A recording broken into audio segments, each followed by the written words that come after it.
If they do that, the Cougars will be very, very, very, very tough to beat. Off the window, no. Roberts tried to get it. Shed for the win. Got it. Just with 14 points, but you just look the way that he dominated the game was in controlling the pace and making smart decision after decision. Coleman, 5 slammer down. Go to pizza spot before or after. The dream is alive for Houston. Go Cougs! Let's go!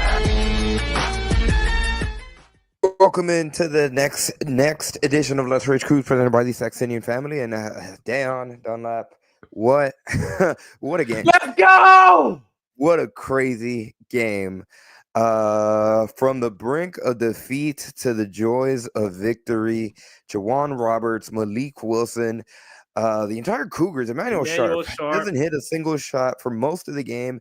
Hits a big 3-point field goal to keep Houston's hopes alive in that overtime period.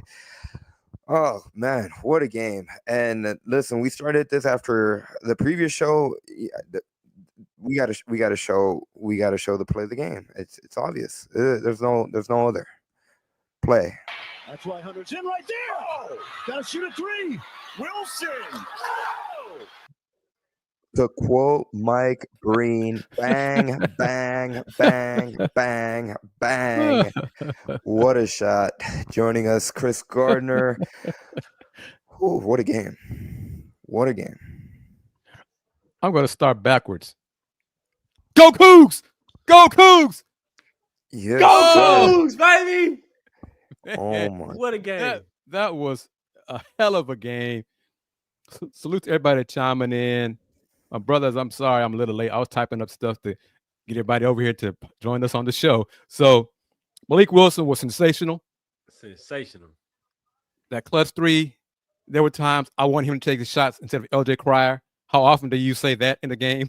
I mean, LJ didn't have today. Okay, it happens. It's not, he's human. That's all right. But man, oh man. But in the second half, Cougs were up, 48-42, 50-42. And then the free throws started missing. Mm-hmm. And I'm just like, oh, no, man, they're going to lose because of free throw shooting. But they kept coming. They just kept finding ways. But honestly, with 17 seconds left, Emmanuel hit the three-point game. I'm like, well, they still got a shot. Then this low stole an inbounds pass. And then Malik like, hey, I do this. Swish. And I was like, oh, my goodness gracious, man. But then the Jayhawks missed free throws. Man, free throws, both teams just kicking themselves because of foul shooting. But Juwan Roberts, we can't say he didn't come through big games. He did today. Man. He made Hunter Dickinson look lost. He was a non-factor in overtime. That's why Hunter Dickinson won't be in the NBA right there. Too slow. Oh, my goodness. Too slow. Racist, man. But J1 was a beast. J1 was a monster. And he made his clutch free throws down the stretch. I was going to get to that. Down the stretch, he made clutch free throws, man. Yeah, Cougs are 0 for 8 from the free throw line, second half, but down the stretch, they made them, and the Jayhawks missed theirs. And, folks, I'm going to be petty for just a second. I want someone who earlier in the season questioned, man, why do we get Milos Uzan? He just can't play at all. Young fella came through big time today. Almost had a triple-double. He had 2 big floaters. Almost had a triple-double today, so he came big through. Big crown floaters. And it was so clutch, too, because when he hit those floaters, the way that J1 was maneuvering on that isolation, when he catch it in the mid-post, he drove it just to keep him honest enough for J1 to keep being able to execute. J1, he plays so well in open space, specifically with the ball in his hands. He was making great passes, and then because down the stretch before Emmanuel hit those 2 big threes, I'm wanting Malik in a game, but I'm understanding why Emmanuel was in the game because of he stretches the floor in the way you have to guard him, and so I'm understanding the logic of it. But I'm like, Malik is just so hot. He just got it going. But, I mean, credit to Coach Sampson. He understood the way that they was able to guard him. And J1 was able to keep that space and continue to execute, continue to drive, continue to make plays. They were just so many clutch plays. But Milo's came up big. Those 2 floaters that you referenced, Andy, those were huge to keep the defense honest, to keep them playing Jaywan in the middle of the post the way he would play, keep that space in it, man. And man, what a game, man. What a game. It was twice. Houston and you need LJ on the floor. Kind of the same point with Emmanuel. We need LJ on the floor just for floor spacing. Although he didn't make it, he would keep the defense honest. And when they have to guard him out there, and just think to the first half, he made an open look. You know, with his resume and his percentage, you got to play him a certain way as far as guarding. You can't give him open looks. And so I understood it. But thank God he put Malik back in that last possession. Thank God. Because he made that shot. And, man, Malik, this is the same Malik I saw. What game was that? Auburn? Alabama, maybe. Like, you could tell. It was Alabama when he was aggressive. He was getting to the rim. He was aggressive. Like, against big moments, big teams, he's like, come on, I belong out here. And he was the one. Remember, early in the season, we were wondering what it looked like to us. Some of the guys didn't want to take a shot. He like was they were afraid to shoot, and Malik was taking those shots. He was like, I'll do it. Man. I'll take the shot. You know, man, this was something that he came through. And you can talk about Juwan missing those first 4 free throws. And then LJ missed 2 free throws. Milos missed a free throw. It was contagious there for a second. Contagious. But even LJ missed 2 free throws. Yep. But down the stretch, they came through. Juwan made his free throws, tied the game. Man.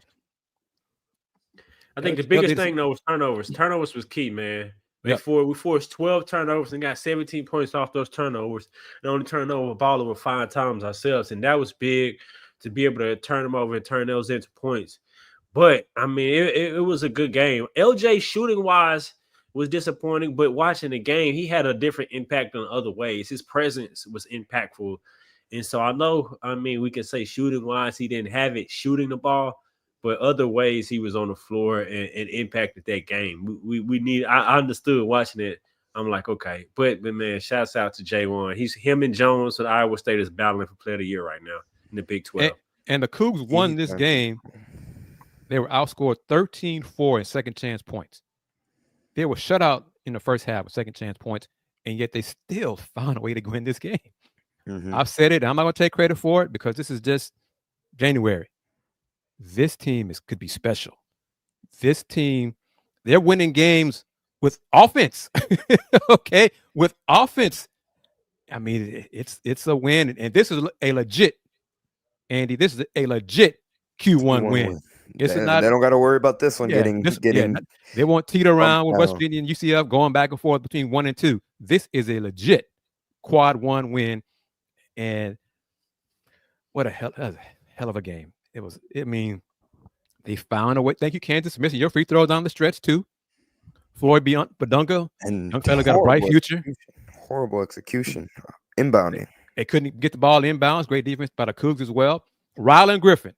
And that 5 second. We can't forget the 5 second count. 5 second defense. That was great. Yep. Ryland Griffin had not made. He only made more than 2 threes in a game twice this season. He made 4 against UCF and then 5 today. And the Cougs still won.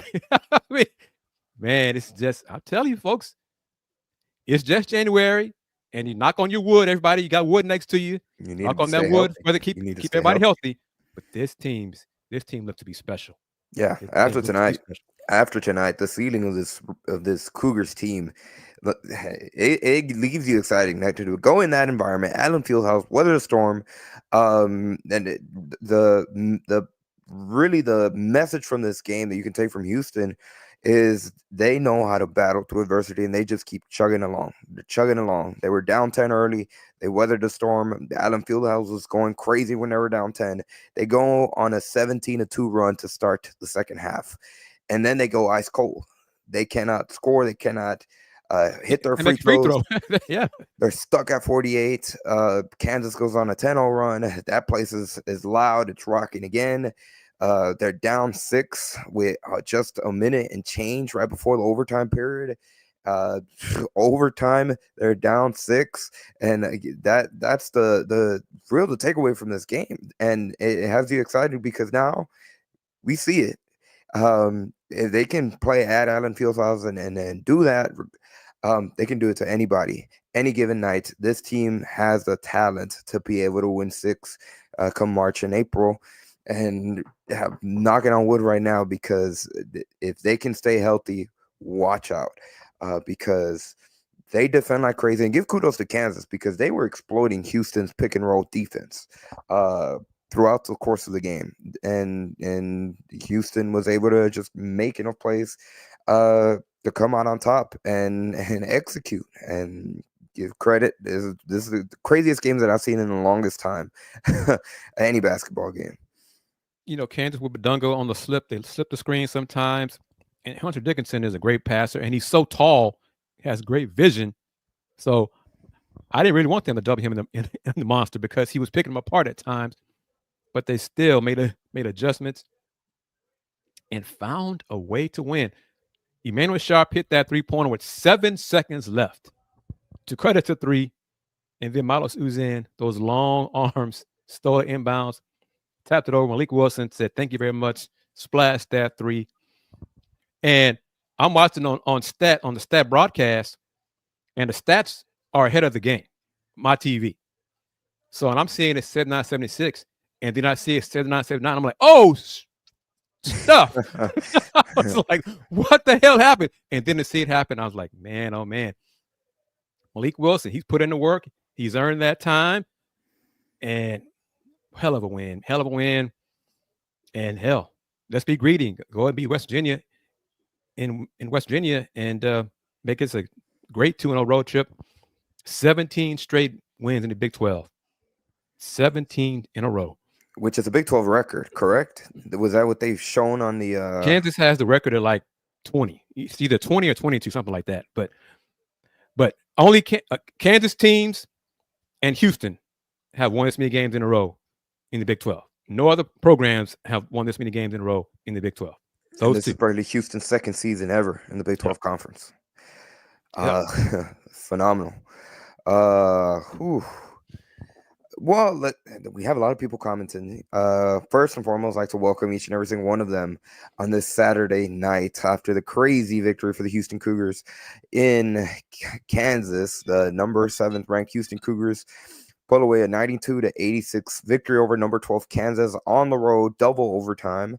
And we'd like to take this time to welcome you guys in and remind you that this is Let's Rage Coogs, presented by the Saxenian Family. If you are new to the show tonight, we stream after each and every single basketball game for the Houston Cougars men's basketball team. And come the fall, we also do it for every single football game as well. We'd like to say thank you to Mr. Steve Saxenian for being the primary sponsor of today's episode of Let's Rage Coogs. And we also like to say thank you to our secondary sponsor, In Star Pizza, the local Houston establishment with 3 different locations throughout the Houston area. Be sure to visit them online at starpizza.net, or check them out on social media at Star Pizza HOU on X, or Star Pizza Houston, Texas on Instagram. They have consistent deals that they promote on their platforms. And I know for a fact that Mike and Jennifer Bittman got to be celebrating this Houston Cougars victory. And of course, we like to say thank you to Houston Cougars Germany, who is joining us from, it is now 3:45 local time where he is, and he believes in the Houston Cougars. To shout out to Houston Cougars Germany as well for the super sticker as well, and for staying up late, 3 a.m, watching the Cougars. That's true fandom right there. On the other side of the world, he's still cheering on the Cougars. This game, for it seemed like an eternity, Houston got banged up a lot in this game. Javier Francis, Emmanuel Sharp, Terrence Arsenal looked like he suffered a knee injury. Hopefully it's not anything that's too serious, but that's going to be something to keep an eye on coming out of it. Yeah, I couldn't tell if Terrence banged knees with somebody. Javier did that in the first. It looked like Emmanuel's injury, like he banged knees, like he got hit in the thigh. It wasn't his foot. When 45 seconds into the game, he's tough. Young man is tough. Malik Wilson started second half for E, and Malik still had it rolling. Like I said, folks, knock on that wood. If you got cougar rabbit feet or whatever, rub them for the good luck, or just manifest it that these Cougars can stay as healthy as possible. Because if this team is healthy come tournament time, could be special. And My young brothers could be getting those phones out, record me acting ignorant, man. They could be. I could be on that San Antonio court doing those confetti angels, So, I mean, this team We'll looks make sure special. you make it to the CBS broadcast at the end of the game, so they show you. They Yes. can show you. Whatever. I'm looking forward to it, man. This team is special. Kris, Dayon, I want to get your thoughts because we asked this question after their 3 non-conference losses early in the season, especially the close ones to Alabama and to Auburn. It didn't seem like Houston had a closer. Now, against UCF a week ago, they went to Juwan Roberts. Tonight, once again, when they needed a basket, they went to Juwan Roberts at the end of regulation, and really he carried them into the beginning of overtime until they switched off Hunter Dickinson on him, but he was making Hunter Dickinson look bamboozled out there. Are y'all comfortable in saying that Juwan is that closer for Houston? When they need a basket late in the game, he's the guy, and Houston's found him. They found their closer. It probably, but it depends on the matchups. I'm going to say that. And one reason we were critical in commenting about the lack of closer during those losses is because Juwan wasn't playing well. Mm-hmm. He was a non-factor, and you had to look elsewhere for somebody to be that Mariano Rivera type. He's that dude now. He's playing like it. Dayon, I did, Andy, you did, viewers did, alums did. We challenged on this show and probably other Coug shows too. We challenged Juwan to step up against the bigger competition. He did it tonight. He's done it last few games. So salute to him. Whatever was on his mind, issues October, November, December, he's overcome those and he's accepted the challenge and onward and upward. Hell, 8-0, right? 12 more to go in the Big 12? Yep, 8-0. Andy, go ahead. Excuse me, Dayon, because I'm gonna put on the business hat real quick. Andy, go ahead and put up that email address. Folks, we're serious about this. We are serious about this. Y'all see this team could be special. So if you can't help all 3 of us, help one of us cover this team during the tournament.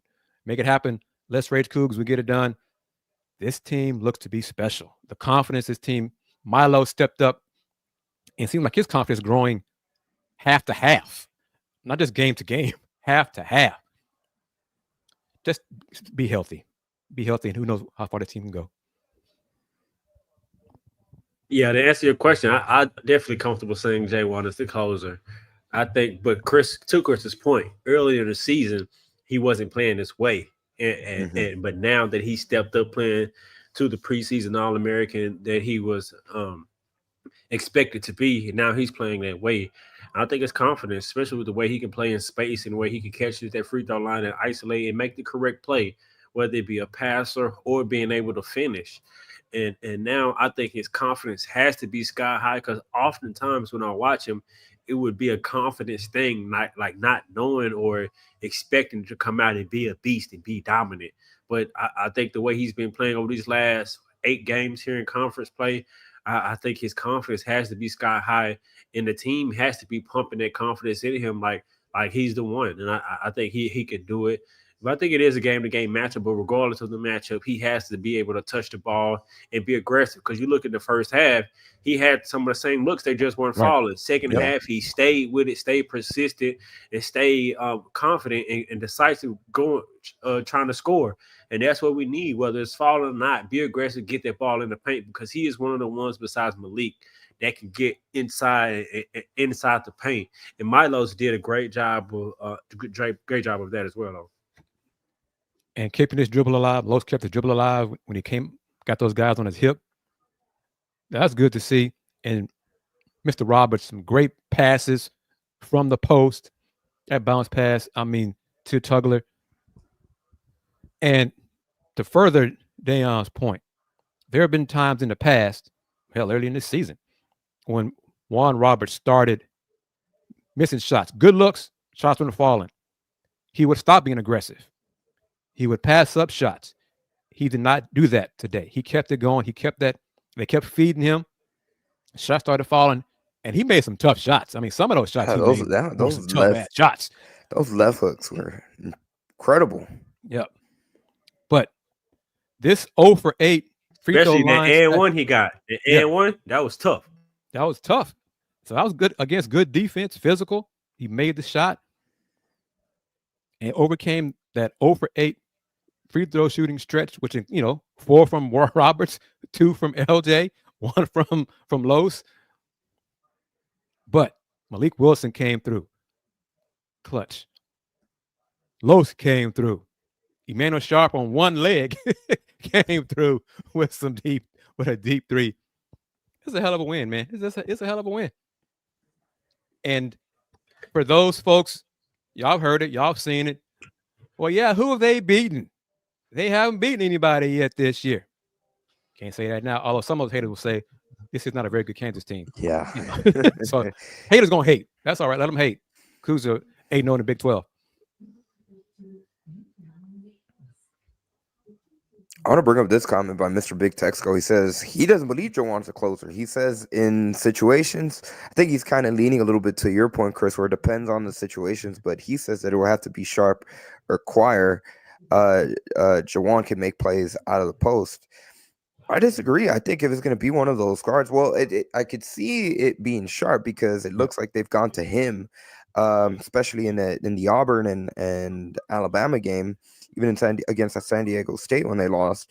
But with those big floaters, I think Milos, he's an underrated option that they can go to, and he has that touch in that mid-range, that floater game that he can hit. He's not necessarily as best of a three-point shooter as either Emmanuel Sharp or LJ Cryer, but I think in this game, especially at the end of regulation, he showed that he's more than capable himself of making some big-time shots. But also with Roberts is because of the spacing, if he gets a one-on-one matchup, he's going to go to work. Mm-hmm. And then if a team decides to double team him down, final seconds, he can kick it out, make a great pass out of it. So I'm great with him being the number one option in the final second because it forces the team to, what are we going to do? Are we going to let Roberts go one-on-one and beat us with that left hand? Or are we going to send somebody at him and force him to kick it out and then hope that they miss with an open look? Right. But when you have such prolific three-point shooters like we have this year, which we haven't had of recent, it's hard to play that way. Yeah. You can't. It's the risk helping off of J1, especially when you got another player like Malik that's tacking off the dribble. So it's to each his own, to pick your poison. I mean, teams can play in different ways.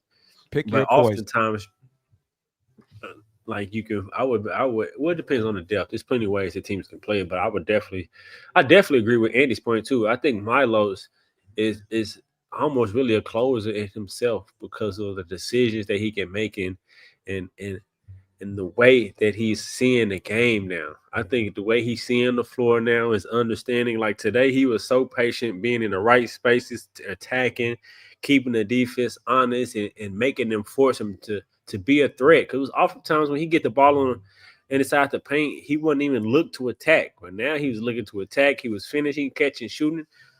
Man, this team, but that's what makes this team so dangerous, because the depth of being able to, on any given game, someone can step up like this. Like next game, LJ can have 28, and people will be like, the same people won't be like LJ. They won't say anything. Right. So that shows to at any game you can't. And they was guarding LJ a certain way. Like they were looking to take him away out of the game. They were face guarding him at times. Face guarding him, yeah. Because he's a legit threat. Because if you don't and he gets it rolling, then you are really stuck. LJ did not shoot the ball well today. The Cougs still won. Okay?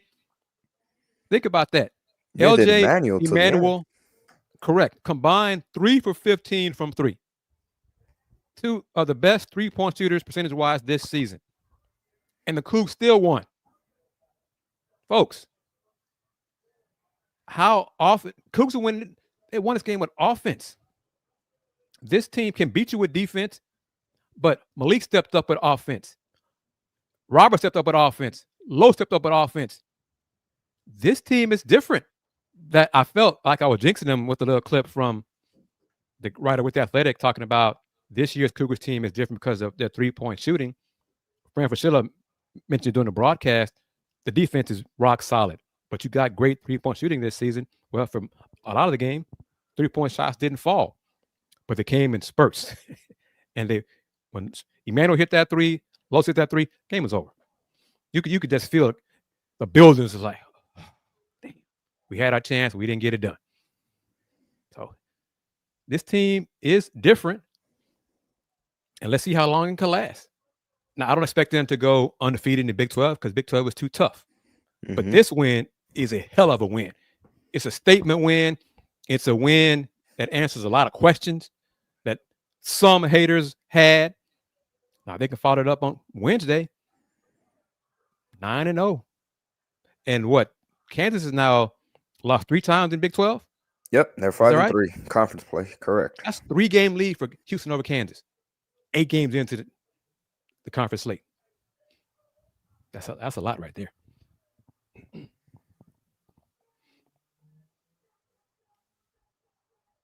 Houston Cougars Germany continues to he's really harping on Juwan Roberts, calling him Dr. Roberts.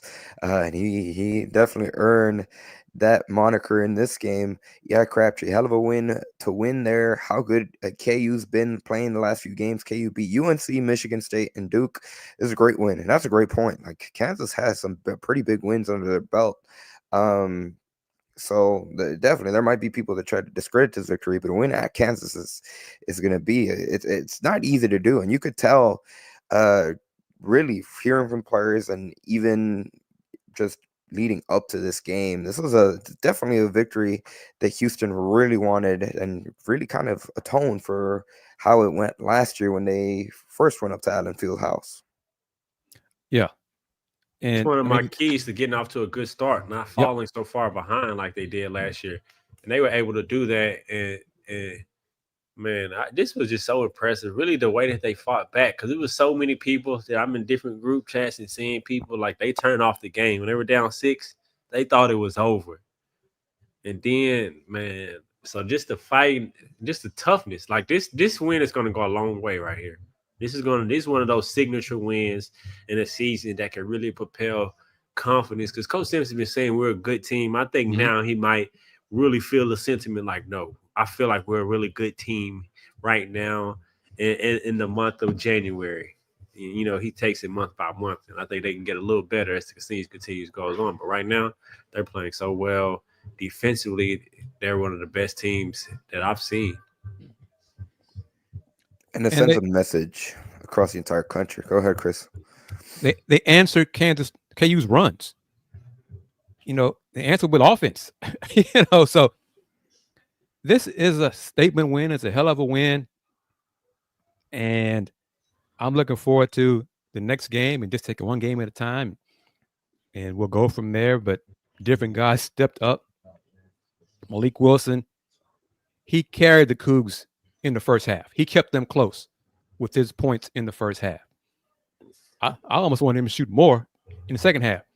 But then he had that clutch 3 to tie the game up thanks to that steal, that great pressure defense, forcing that soft pass that Milos and his long arm could get to and deflect. Man, oh man, it's and this is true. Miles Coleman right here, UH was flying. Folks forgot about them. Yeah. Those 3 losses are where they're done. Yeah. Look at they, you know. Definitely. That's a great point. Yeah, they're done. They're done. They're not done anymore. So if you forgot about them, you need to wake up. That's a great point. Houston is definitely flying under the radar. I don't think people really believed like Houston was really as good as we are. I don't think, if I'm remembering the polls, we were even slide down. I just think that this puts teams on notice. And one of the difference of this team in years past is how good of a shooting team this is. Yep. That's really what it is. Because Emmanuel, his 2 buckets was those 2 big threes in overtime. Yep. I mean, the only shots he made. And when he shot them, I believe they was going in. It Yeah. was like it's in there. And Hell, so with 1.5 seconds left after and he had that heave, I thought he gonna win a game right there. I did too. You know, I did too. I did too. But having him on the floor and LJ on the floor gives Houston a certain amount of space to be able to allow Jaywan to be as effective as he is, and Milos to be able to effective as he is. And I think Milos could take his game to even another level with those floaters and getting some points in the paint himself and doing everything else that he already does. So this team can even take another step to get even better. And, man, this team could be special because defensively, the way they can call – one of the things, Kansas could not handle the pressure towards the end of the game. Right. Yeah. That's the toughness that we talk about. I'm talking about just the relentless pressure. The one time they got it past half court, he lost it out of bounds. It was like that toughness that they just couldn't handle that pressure. When their point guard could Harris, because that's how they got most of their looks. He was able to drive and do some kicks either to the corner, they pick and roll and make that next pass, and they will have numbers. But Houston's pressure, their relentless energy, and never giving up. This is a culture win. This is one of them ones that Coach Sampson we'll be talking about. As long as he was Houston, he bring random wins up. This is one of them ones. And that's a great point, Dan. And really the example of that is the last offensive possession for Kansas at the end of regulation. They had 11 seconds. They could have walked it off if they hit a buzzer beater. They hit a shot, a go-ahead shot, and Houston's defense forces them to turn it over. They don't even get a look. And that's the play that popped into my head when I was hearing you talk. And really, they couldn't handle that pressure. And it's kind of like it just wears on teams, and they might be able to execute throughout, but more often than not, as the game progresses, it's kind of like a dam that eventually, if the pressure keeps building and building, it's going to burst. And against Kansas, that's a great example of that final play of regulation. And it took a collapse at the end at the first overtime, but then in the second overtime, you could tell Kansas was demoralized, and quite frankly, they were probably shocked about what had happened for there to even be a second overtime.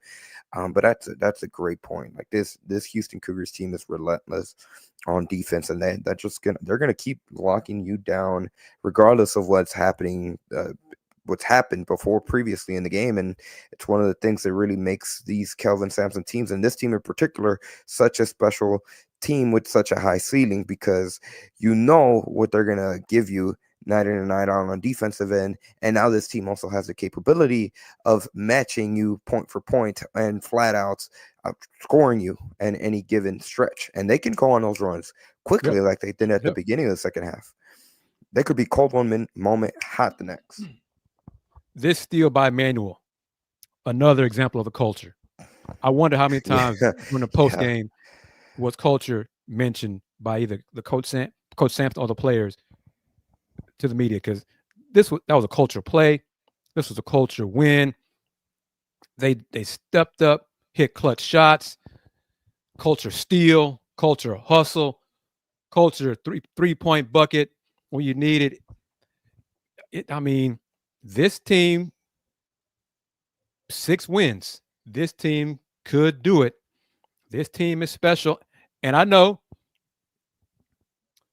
when the team had made, signed the 5-star players and got all that and lost, I think we had some folks on here after those 3 losses. Because I said it somewhat that the talent, folks will begin to look to next year because of the 4- and 5-star players coming in and all that. This season isn't over. This team is finding different ways to win. And one of those ways is to shoot well from 3 or just get hot just the right time from 3 and get wins that way. This next year, yeah, you got the 4- and 5-star guys coming in. 6 wins. This team can get 6 wins and cut down the net.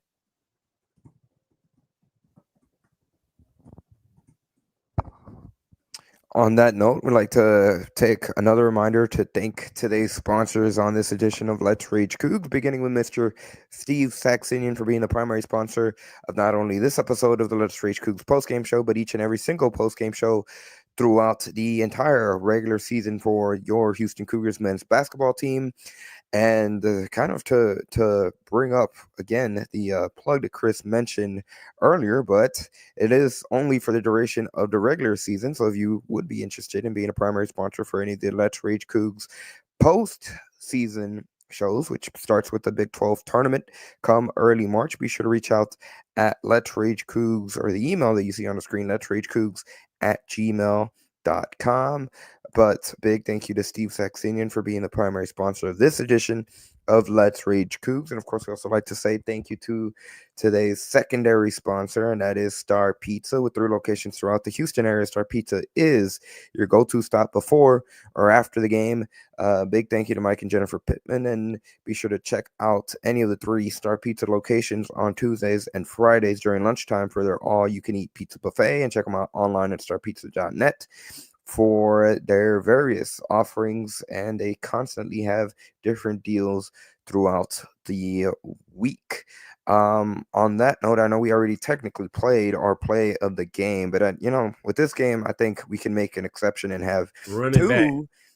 We will run back the Malik Wilson play, but I'm just honorary player game. We got an honorary. It's Juwan Roberts, and it's just really the plethora of plays really that he had down the stretch, because this game deserves it. It was just that damn impressive. Wow! A little over a year ago. That's where you want to go. Roberts backing down, shot will go. Yep. And Houston has the lead, and Roberts with 17 points.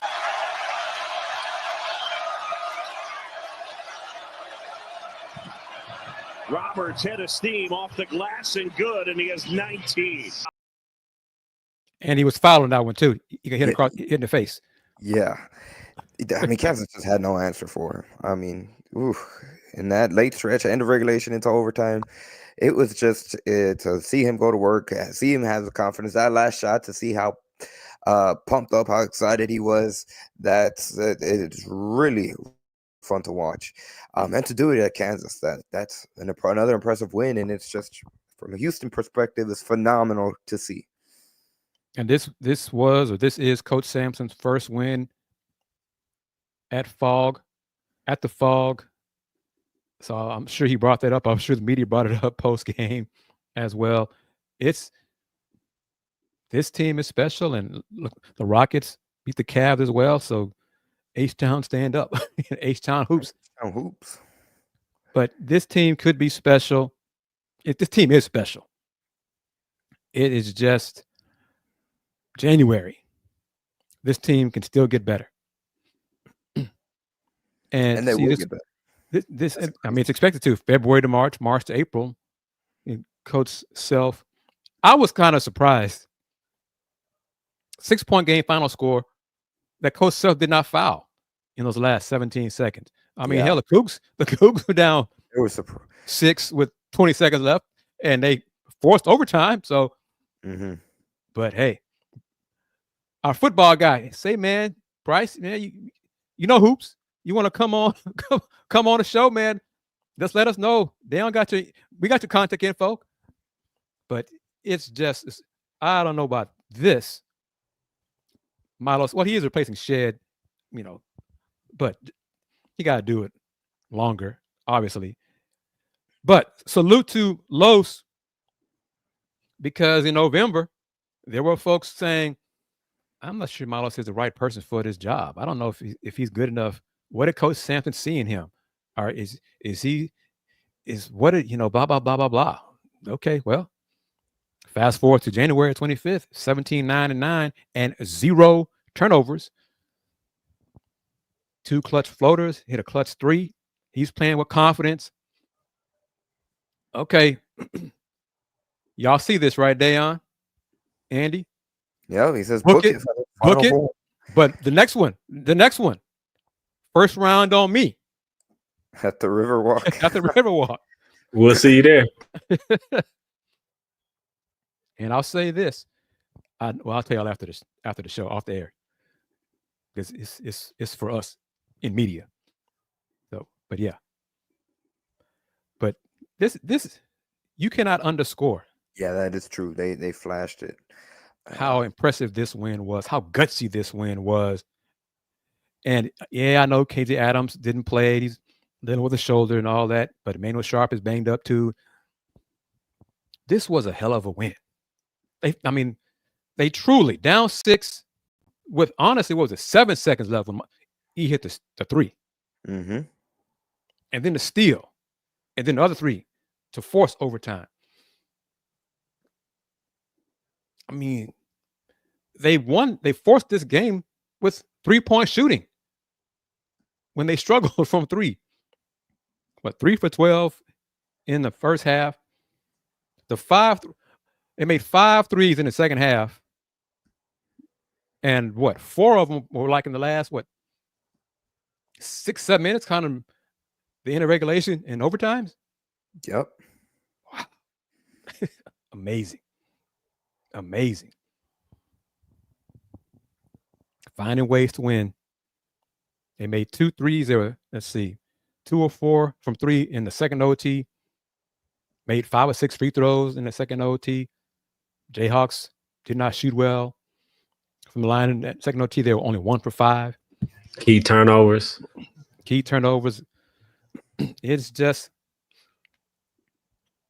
and everybody, not everybody, but folks are mentioning Koa Pete as, he's another 5-star, considering the Cougs. It's Houston, Arizona State, Texas, and maybe Kansas, whatever, something like that, whatever.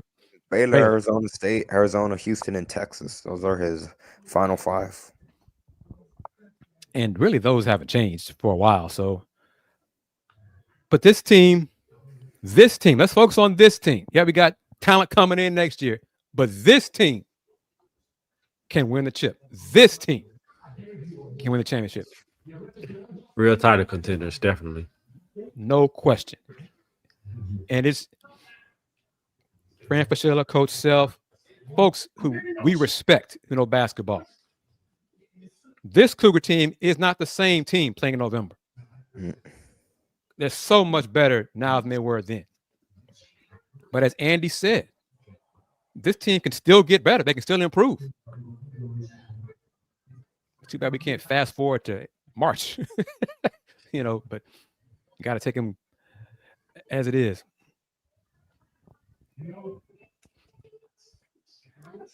I'm trying to see if I can Wilson find carried this team. He carried this team in the first half. He came through. He was clutch. He kept them in. He kept them in when Houston fell by double digits early, and he was kind of really which at the beginning of the season, things you wouldn't think you'd hear. Malik Wilson being a calming presence for Houston offensively. He hit some key shots to get them back in the game.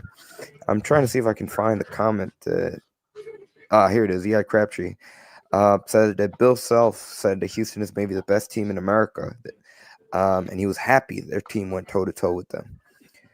Which, I mean... You know what? I was texting with a Kansas fan, someone I used to work with, and they actually echoed the same sentiments. Like, they expected to get blown out, and they're happy that it was just a close game. I'm like, wow, okay. That's interesting how things have changed. Yeah. Because Cougars were favored so quickly. True. But the Cougs were 1-point favorite, 1.5, whatever it was. For a KU person to think that Houston will come in and blow out Kansas in Kansas at the Fog, no. Fog Alley magic is real. Some of those missed free throws, things happen to you. But the Cougs got it done. And man, oh man, some of those national folks, I wonder what they're saying now. It doesn't change my thought process. And I didn't have doubt back in November. Talking to Marcus Sasser Monday, I asked him about, what he thought about after the 3 losses. It's still good. It's still going to be good. Coach Sam will figure out how to get them going. That's paraphrase what Marcus said. He will figure out how to get them going, and they'll be straight. And now they won. How many in a row now? 11? 12? 12 in a row? What is it? Now it is 12. Now 12. Yep. They were 4-3. Now they're 16-3. And finally got a legit quadrant 1 win that won't oscillate between 1 and 2. So it's important. Important. Big win. I'm looking forward to West Virginia. West Virginia got, I think, housed on the road. Yeah, that was a tough loss for them against So Kansas State. So they'll be motivated to bounce back because they lost, 2 in a row now, something like that. Mm-hmm. But man. Oh, I'm finding some quotes. This is from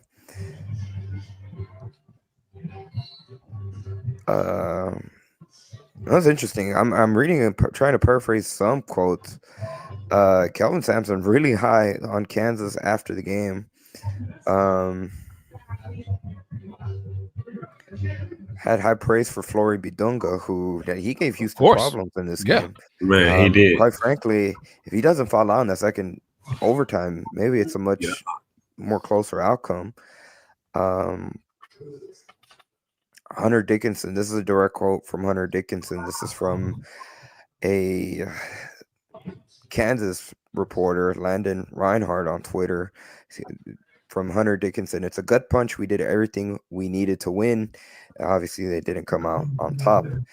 Kelvin Sampson on Flory Bidunga, he said, "Woo, he's a monster, isn't he? He's really good, tough. I was impressed watching him on film. And I'm sure he's just as equally impressed, if not more, by having to see him up close and personal in this game against Houston. But he was a real difference maker in this game. And when Juwan Roberts was going, they decided to switch Hunter Dickinson. They put him on Roberts, and Roberts missed his next 2 shots when he was being guarded by him. So he played his butt off. He had a hell of a game. He did, and he's so athletic, and he slipped those screens. He's a lob threat. Great hands. Yep. And he shot his free throws really well in this bright game. future as well. So yeah. Which is crazy that there was, his story is crazy about how he ended up playing basketball. Yeah, they said, it was.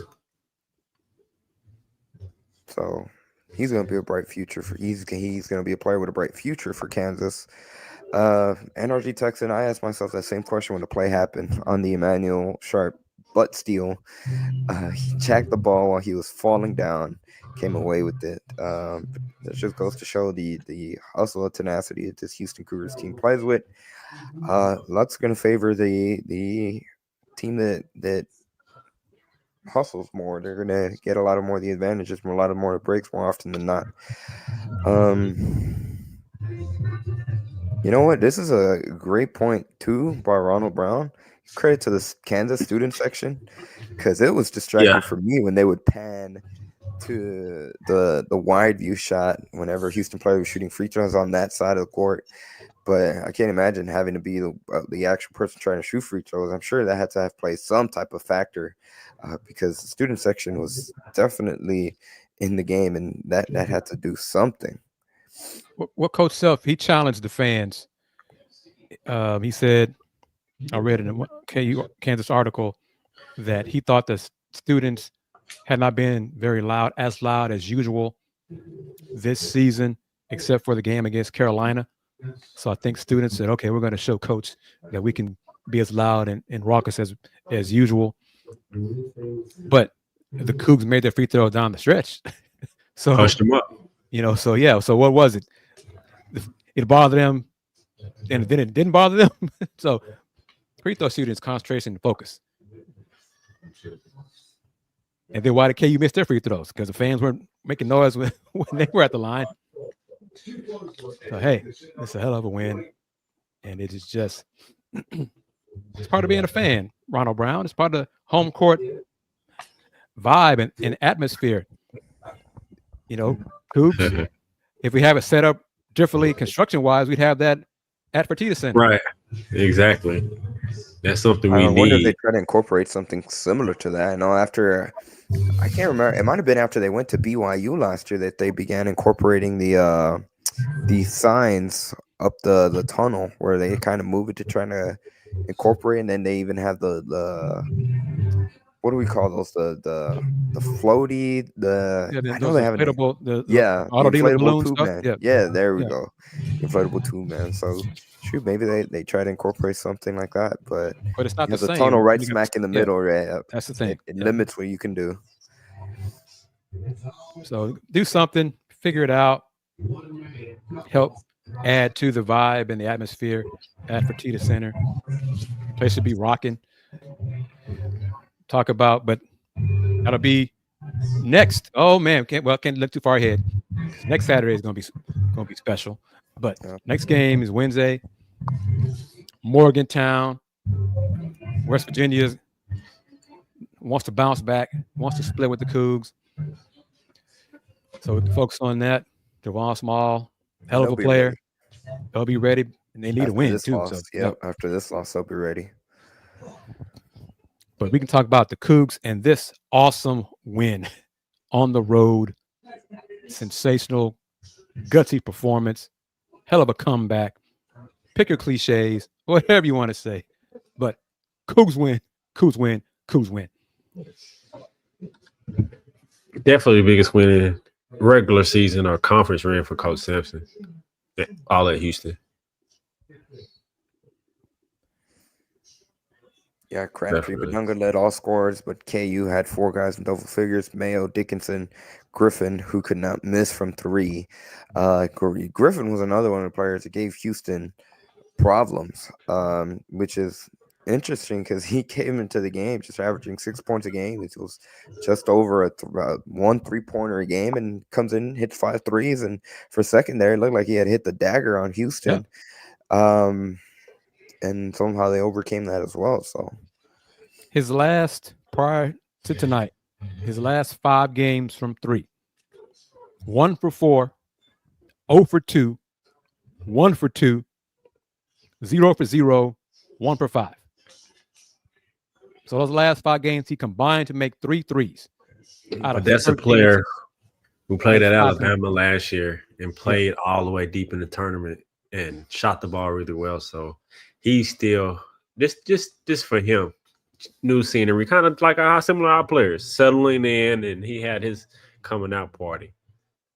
So that's what KU can hang their hat on, and that's the thing. It's January. He made 5 threes tonight. KU fans will say, yeah, but that Malik Wilson, he didn't score a lot early parts of the season. He came through tonight for them. You know, it all balances out.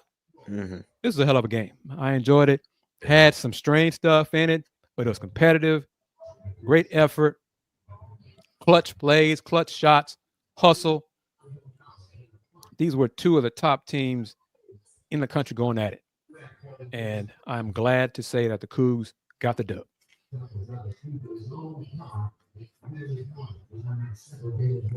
With the victory, I'm curious to see whenever they do send that post-game press conference, kind of what the message is from the Houston perspective on that big win. I'm sure definitely, again, this is one that they really wanted to have after, again, how things turned out last year when they first went up to Allen Fieldhouse, and just big of a victory. Teams don't go up to Allen Fieldhouse and come away with a win often, and Houston did that. They had to battle through adversity to do it, and it's very impressive. And like was mentioned by multiple of our commenters on the show, the first win for Kelvin Sampson at Kansas at Allen Fieldhouse for him as well. I'm sure that was something that he wanted to get under his belt. And now all-time Kelvin Sampson is now 6-3 against Bill Self in their career. So that's an interesting fact of the night. Really, as we start to unwind things here, I mean, I guess a little bit of an underrated aspect as I'm looking through the box score, but JoJo Tugler, only 2 fouls in this game, played 35 minutes. And he had his presence. He had some good moments. Yep. Mm-hmm. He had a big block late down the stretch where it looked like Kansas got all the way under the basket. It looked like they were going to have a floater attempt. And he swatted that damn near almost a half court. And he was just a big factor. 5 blocks, 7 rebounds, 9 points in this game. Only went 1 for 2 from the free throw line. And I know he missed one, but he hit one. He split a pair of free throws. He made the front end of a 1-and-1, which turned out to be really big. Cut Houston's deficit to just 4 again in the stretch when they were struggling a little bit. Yeah, he's part of the ending of the 0 for 8, the 0 for from the line bit. He blocked the Hunter Dickinson long jumper floater, kept the ball in bounds. Press conference should be posted, we assume, on Houston Athletics later on. Well, they should send it out within the next and send it out, but it'll be on YouTube probably. So yeah, assuming no technical difficulties, it'd be on the Cougs YouTube channel, as well as probably on Paul Slamma Jamma also, and I'll maybe show a clip or two. But it's a great win for the Cougs. It's a culture win. It's a win to get people who may have staggered the bandwagon. I don't know. Get them on board now, because they came from behind and got it done in those closing moments. If there's time on the clock, this team now is finding ways to get it done. Yep, took their will after that first overtime. They didn't want to play no more, even on their home court. Yeah, Crabtree, this is a huge program win. Extremely impressive, given how big of a disadvantage UH was in. KU being 80-1 went up there at halftime. Y'all don't stress about how big of a win this is. And UH Athletics, the official UH Athletics account, not the Houston Cougars account, but this is from Houston Cougar PR being a little petty. I'll put it up on the screen for y'all to be able to see. But they quoted, or they had the screen grab of it, and they corrected it. 80-2 now all time. Kansas falls when leading at halftime at Allen Fieldhouse. Johnny Casanova 7-on-3, and that defense in overtime was absolutely phenomenal and tremendous for Houston, and really one of the big parts that helped them come away with the victory. As we wind things down, once again, I'd like to thank our sponsors for today's episode of Let's Rage Coogs, beginning with Steve Saxenian. This is Let's Rage Coogs presented by the Saxenian Family. A big thank you to our secondary sponsor as well, In Star Pizza. Be sure to check them out online at starpizza.net or on social media at Star Pizza HOU on X, or Star Pizza Houston, Texas on Instagram. Big shout out to Houston Cougars Germany, who not only followed along here on this episode, but also gave us a super sticker and commented all the way from Germany, which now it is 4:29 a.m. the local time where he's at. So I don't know if he's still with us, but big shout out to Houston Cougars Germany for staying late, supporting Cougs, and absolutely it was a great victory for Houston. Once again, the final score from Lawrence, Kansas. Houston comes out on top in double overtime, 92-86. Juwan Roberts led Houston in scoring. He had 24 points, 9 rebounds. Malik Wilson with a big 18 points, 8 of 11 shooting from the field, 2 for 3 on his threes, which obviously included that big 3-point shot that forced the double overtime. For Houston, he also had 6 rebounds. Milos Uzan had 17 points, 9 rebounds, 9 assists. LJ Cryer had 9 points himself. JoJo Tugler with 9 points and 7 rebounds and 5 blocks. Just really top to bottom. You can credit Emmanuel Sharp as well. He had 8 points, 2 of 8 shooting, 2 really big threes in the overtime period. It's just an all-out, flat-out Houston Cougars win. Joseph Duarte of the Houston Chronicle just tweeted out this quote from Kelvin Sampson. But Kelvin said, I think this team needed to be validated a little bit. And this win definitely does that. So a direct quote from Kelvin Sampson there.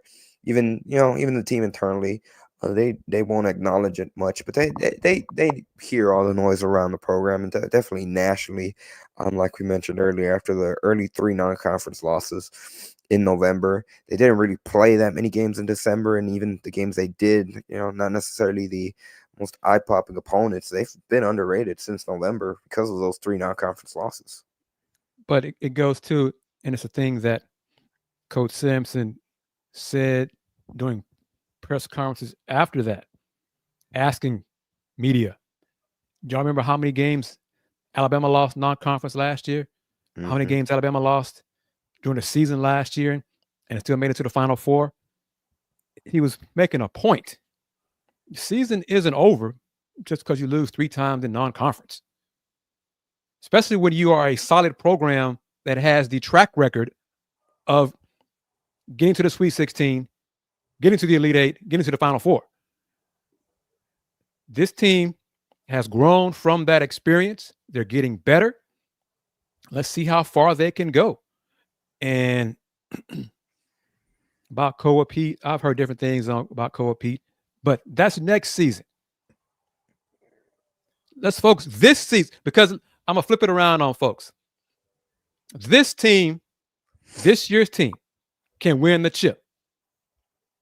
Next year's team could be younger, more 4 or 5 stars, more talented individual talent. Hell, possibly more NBA prospects, whatever you want to say. And might not win a chip. But this team, right now we're talking about this team, can get it done this year. Let's worry about next year. We're focusing on this year's team because we're doing a disservice to these players. Looking to Koa Pete, Isaiah Harwell, Kingsley Fleming, all those guys. That's next year's team. Let's focus on this year's team, and let's focus on me, Andy, Dayon, taking turns on that basketball court in San Antonio, making confetti angels. Let's focus on that happening in April of 2025. Let's focus on that, put that into existence, and get that to happen. Well said, Kris. On that note, I said we had to watch it one more time. It calls for it, and we absolutely are. The Malik Wilson 3-pointer that forced the double overtime. So nice. We had to see it twice. And here it is from Kansas. That's why Hunter's in right there. Oh, gotta shoot a 3. Wilson. Oh. It never gets old. You know what? I think it's time we get a new intro, and I'm going to put that on that intro because that shot is just never going to get old for Houston. And to be honest, it might only top whatever clinching shot is, as they do indeed get all the way to that final Monday that first Monday in April and secure the national championship. So what a big shot it was. Once again, the final score, 7th ranked Houston comes out on top, 92-86 over 12th ranked Kansas in double overtime. Big thank you to every single person that's taking the time out of their Saturday night to join us. We had a huge number of viewers, both on the YouTube and especially joining us from X. If you are new to the channel, to the X channel or the X account, wherever you may be watching, this is Let's Rage Coogs, the post-game show that we do after each and every single men's basketball game for the Houston Cougars. So we will be back Wednesday following Houston, West Virginia. So follow, if this is your first time ever being a part of the Let's Rage Coogs, follow us on whatever platform you're doing it. Hit the like button, hit the subscribe button, hit the follow button, whatever platform you are. And like I said, we do this after each and every single game. So we'll be back Wednesday. If you are interested in being a sponsor on the show, like you see with Star Pizza, with the Saxenian Family, reach out via the email, letsragecoogs@gmail.com. Keep it up there. Keep it up there. Yep. Because we got to hammer it. All three of us got to hammer it home. We would like your help to help us get to the Big 12 tournament, but definitely the NCAA tournament to cover this team and what could be a special, historic making championship team, first time in school history. So email letsragecoogs@gmail.com if you can help make that happen. Help us go on the road with this special team. Are we wrapping it up now, Andy? Yes, sir. As one of my best friends from elementary school chimed in from X, salute to Malik Wilson. Because 2 years ago, he was in the portal. There was some talk about him. I said on this show that because of scholarships, because of, positions, the conversation might be had with him, Malik, you might want to look elsewhere. He stayed. He worked on his game. He stayed in the gym, worked on his shot. Coach Sampson last season kind of needled Malik on his outside shooting. This season, Coach Sampson trusts Malik to take and make threes.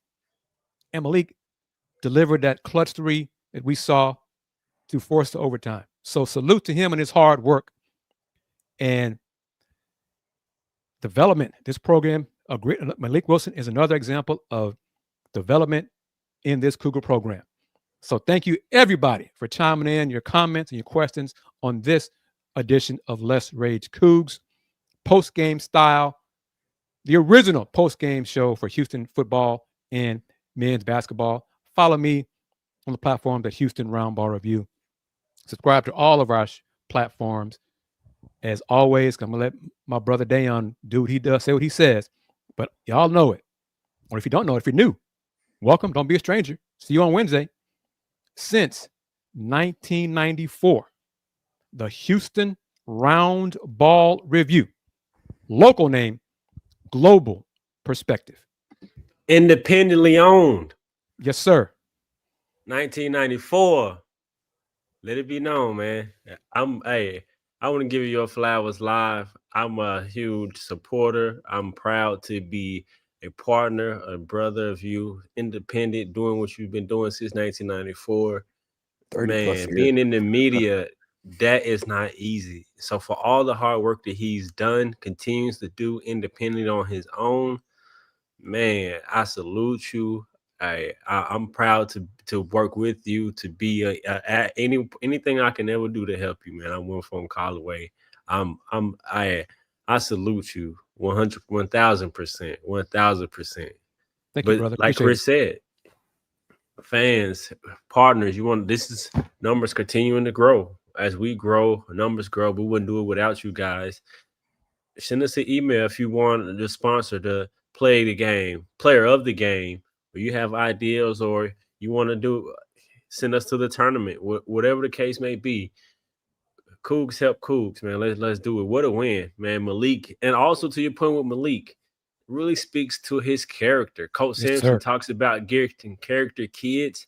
In this age nowadays, players would have left and went elsewhere. He stayed, and that shows to his character and how he worked on his game, trusted, like, nah, I can do it. I can do what the coaching staff is asking of me and get to that point. And now he's flourishing. And who knows what this may be able to take him, because Coach Sampson and staff got plenty of connections. And to have him as a reference, someone that'll stamp you, that can go a long way. So I'm very proud of Malik. I seen this in him early in the season. To see him stay with it and come with it, man, I'm loving it. Shout out to everybody on the team. Every play was monumental today. I know we talked about a few plays that really, really stuck out, but there were plays throughout this game that if they wouldn't have made it, they wouldn't even been in the chance. So shout out to the entire staff. Coach Sampson, man, they kept fighting, and true to him, they were really a mirror of Coach Sampson. They kept fighting. He never sat down. They stayed up, and toughest team won, man. We came out on top. I love it. And as always, go Cougs, man. The original post-game show. We appreciate all of you guys sticking with us on this late Saturday night and raging with us, man. What a win. Signature win for the Houston Cougars here tonight. Well, couldn't have said it any better. We'll sign off again with a final Go Cougs. Go Cougs.